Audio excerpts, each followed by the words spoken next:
Good morning, I'm meteorologist Robert Speta. Let's talk about the tropics here, starting off with Fred. Currently still a remnant low, but it is expected to re-intensify as it moves towards the north, back up to a tropical depression, eventually a tropical storm, before making landfall by Monday night into early Tuesday morning along the Florida Panhandle, just towards the east of Mobile, right around Pensacola.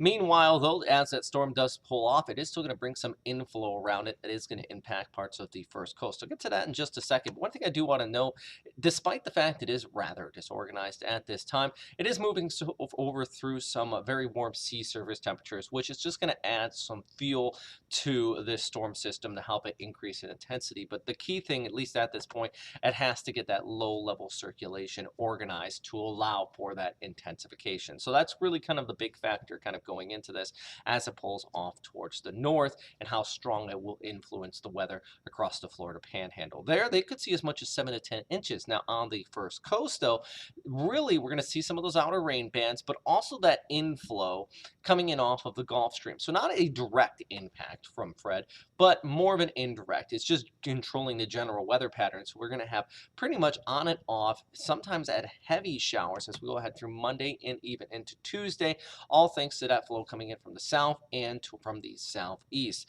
Conditions near the coast be gusting up to about 10 to 20 miles per hour. I don't really expect too much in the form of wind. It's all about the rainfall. And not only because of the rain with this, but also across the Suwannee Valley, St. Mary's River. These rivers are already running high from showers, not only yesterday, but over the last few weeks.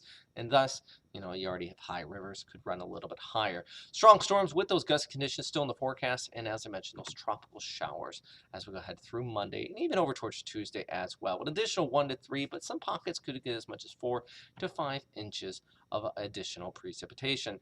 Taking a look at Tropical Storm Grace, it actually isn't terribly organized this morning, but it's strong enough where we do have some tropical storm warnings in place across all of Puerto Rico and even extending over towards the Dominican Republic. And unfortunately, a tropical storm watch is in place for Haiti. I say unfortunately, if you haven't already heard, there was that 7.2 magnitude earthquake, very shallow there just 24 hours ago. They're still recovering and some significant impacts. Now, no tropical update, but the problem is, as from a human impact standpoint, they're still recovering there.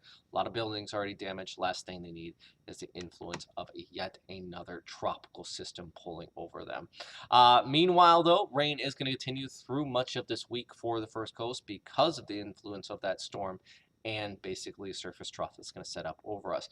By the way, I'm showing you this. This is still an active storm out there right now. It is Linda, currently in the Eastern Pacific. Pretty potent storm there at this time, a Category 3. The good news with this one, it's a fish storm. And if you've watched any of my updates before, you know that fish storm means only the fish are going to be impacted by it. I'm meteorologist Robert Speta.